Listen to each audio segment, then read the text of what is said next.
Bom, já embarcado aqui no nosso quadro Peter Choi, seja bem-vindo ao Vem de Carona. Obrigado, Jucinei. Prazer aí, tá fazendo parte aí dessa entrevista aí. Que legal. Gente, para quem não sabe, o Peter é meteorologista, mas a gente não vai falar da previsão do tempo hoje. Peter é uma figura bastante conhecida aqui no oeste, extremo oeste de Santa Catarina e, por que não dizer, em todo o estado, devido à sua previsão diária, previsão do tempo para dezenas de veículos de comunicação. E a gente vai conhecer um pouco da história do Peter. Muita gente todos os dias fica de ouvido ou de olho para saber qual é a previsão do tempo, seja para suas atividades ou seja mesmo para o seu dia a dia. E hoje a gente vai conhecer um pouquinho da sua história, Peter, de carona nessa L200 Triton da Mitsubishi. O que achou? Achei bonitona, hein? Caprichada. Então vem de carona com a gente. Vem de carona com o Clique RDC. Oferecimento Kaiô Mitsubishi Motors. For you, for new life.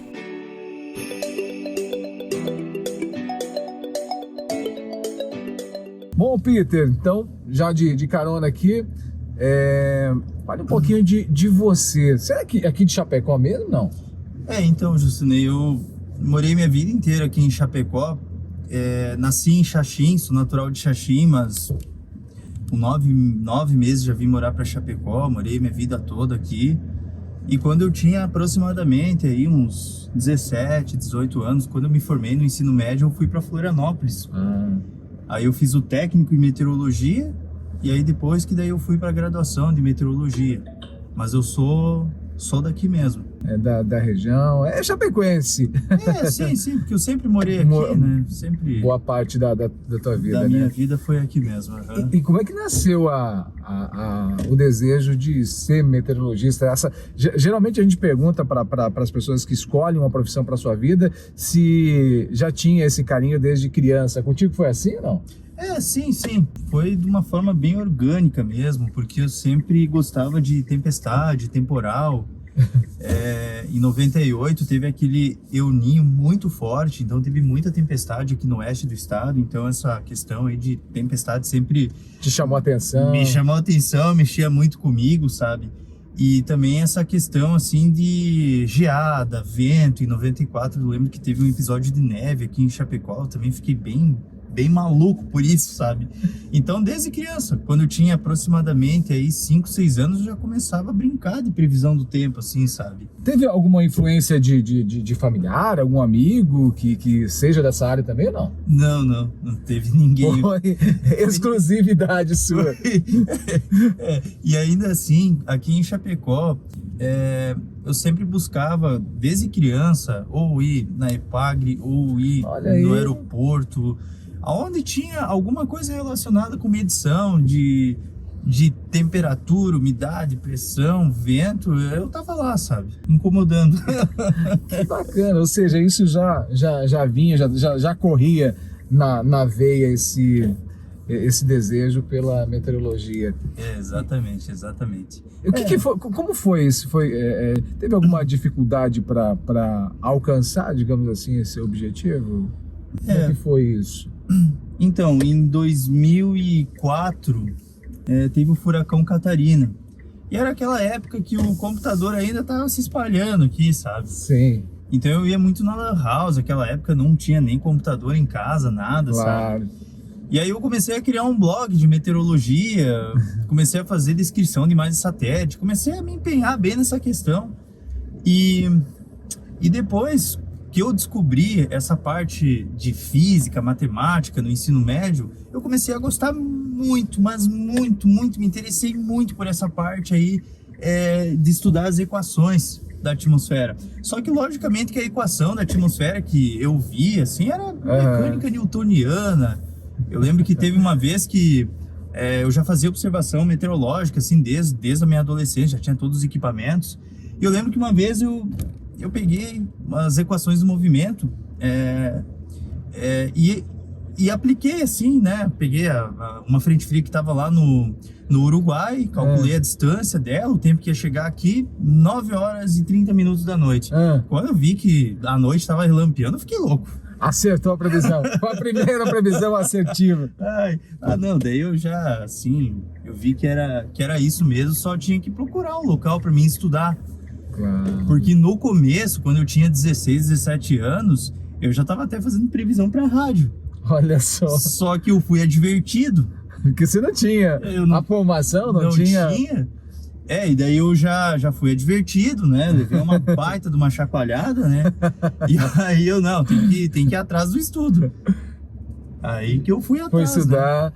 Algum desafio nessa... Toda carreira, Sim. toda profissão, a gente sabe que há alguns desafios que a gente acaba enfrentando. Você teve algum desafio até aqui nesse percurso da sua carreira, principalmente pós-formação, por exemplo? Olha, no início foi muito difícil porque eu não tinha nome, né? Entendi. Então eu estava trabalhando na Defesa Civil, na parte operacional de alertas meteorológicos. Antes eu estava ali na EPAG, na parte da previsão do tempo, mas depois eu migrei para a Defesa Civil e fiquei ali meio que vinculado ao UFSC na parte da física, né? Fazendo a graduação de física também depois que eu me formei e junto ali com a Defesa Civil.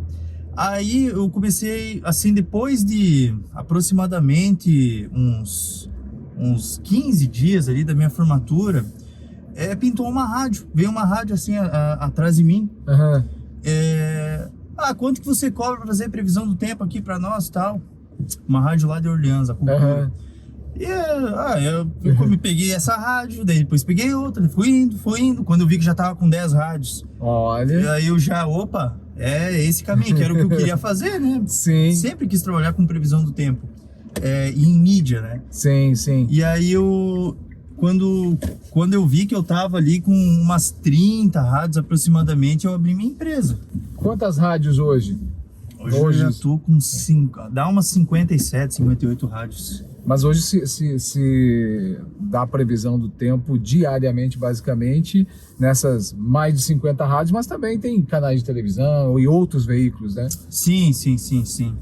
Além da NDTV, que a gente presta serviço, tem o SBT, tem algumas TVs pequenas aqui no Oeste, tem o Paraná, tem a RIC do Paraná, tem o Rio Grande do Sul, então...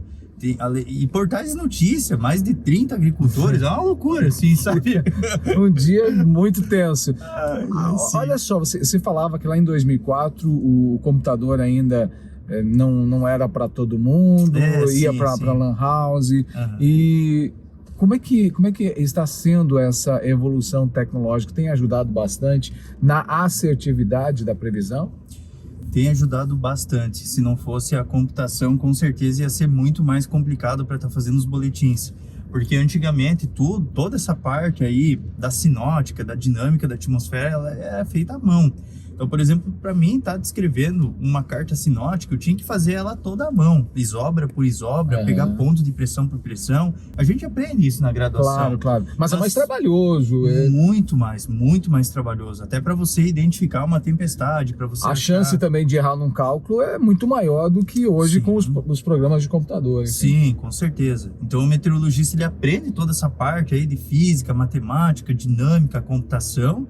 E depois você aprende a interpretar. Você tem que ter muita noção de matemática e física, porque a atmosfera está em constante movimento. É uma dinâmica muito grande. Sim.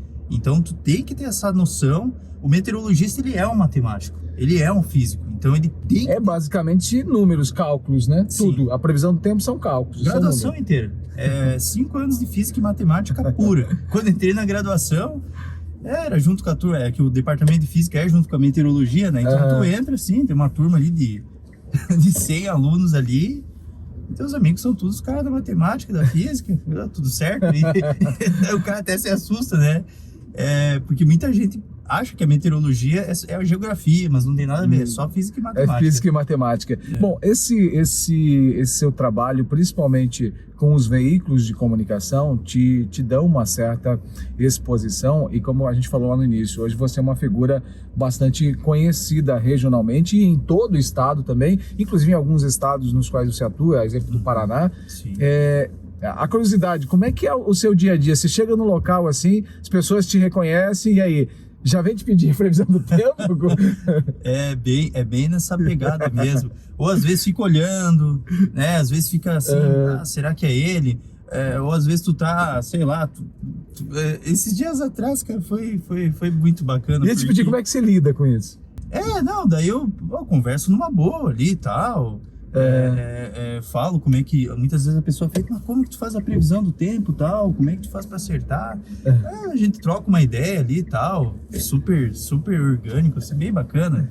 Mas é muito legal, cara. É muito legal isso, sabe? Agora, a gente está falando de algo interessante, da valorização das pessoas reconhecerem o seu trabalho. A gente sabe e observa, acompanha também os teus boletins, muitos que diários, e a assertividade ela é muito grande nas suas previsões. Como é que é há uma responsabilidade bastante grande por trás disso também, né? Porque sim. Quando você passa uma informação, as pessoas meio que se agarram nela e levam como certa, né? Exatamente. Tanto é que as nossas previsões meteorológicas, elas são conhecidas não só pelos acertos, mas por avisar no tempo certo. Por exemplo, a gente só fala de ciclone quando vem para dar estrago, não ciclone em alto mar, que isso não interessa a nós, e a navegação. Claro. Mas um ciclone bomba, um ciclone extratropical forte, que venha trazer tempestades severas aqui no estado, é algo que a gente só fala quando a gente tem certeza. Porque sabe que pode gerar um caos, né? Porque pode gerar um caos, pode gerar transtornos socioeconômicos muito representativos. Então, ou uma tempestade severa, ou quando a gente vê uma condição que tem, sei lá, tornado, granizo, vendaval ou frio intenso. Então a gente só fala quando a gente sabe que vai vir coisa forte, senão a gente nem fala, para não banalizar. Claro. Tá aí o peso da informação, né? Porque além de adiantar o acontecido para que as pessoas possam de alguma forma se prevenir, tem também, se a previsão ela for furada, pode causar, como você disse, uma preocupação bastante grande. Mas olha só, eu queria te agradecer imensamente pelo nosso bate-papo, conhecer um pouco mais de você, do teu trabalho.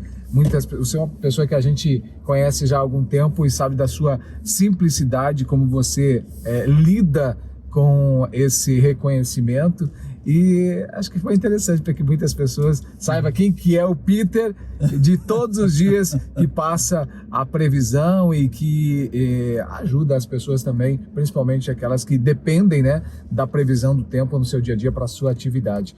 Obrigado por compartilhar com a gente nesse bate-papo um pouquinho mais sobre o teu trabalho. Não, eu que agradeço demais aí, Jucinei, a oportunidade até para tá mostrando, né, esse papo mais assim... Leve, descontraído, né, sem aquela responsabilidade de trazer a previsão, só conhecendo mais a pessoa, eu fico bem lisonjeado mesmo. Tá, mas você não vai escapar da previsão do tempo. O que vem aí pro mês de agosto? Não, a gente não vai fazer previsão do tempo hoje, não. Você acompanha o trabalho do Peter também nas tuas redes sociais, né? Isso. Instagram lá, no canal do YouTube também. Isso. Acompanha. Qual que é o canal lá? Como é que o pessoal te encontra? O canal todas as minhas redes sociais é Meteorologista Peter Scheuer. Todas. O YouTube é canal Meteorologista Peter Scheuer. É tudo Meteorologista Peter Scheuer. Então, você quer a previsão do tempo, acesse as redes sociais do Peter Scheuer, meteorologista, e tenha as informações. Peter, obrigado, viu? Sucesso sempre. Eu que agradeço, Nelson. Sucesso para você também. Tudo de bom.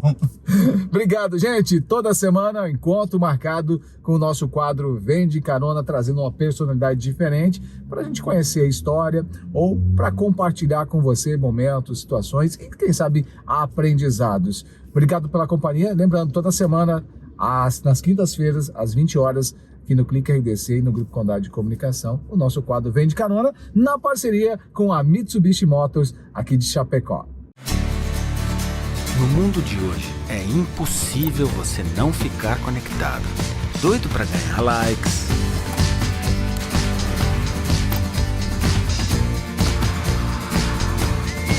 conseguir mais seguidores. Mas às vezes, a melhor forma de se conectar é ficando off. As redes. Mitsubishi Motors. For you, for off. Vem de carona com o Clique RDC. Oferecimento Caiu Mitsubishi Motors. For you, for new life.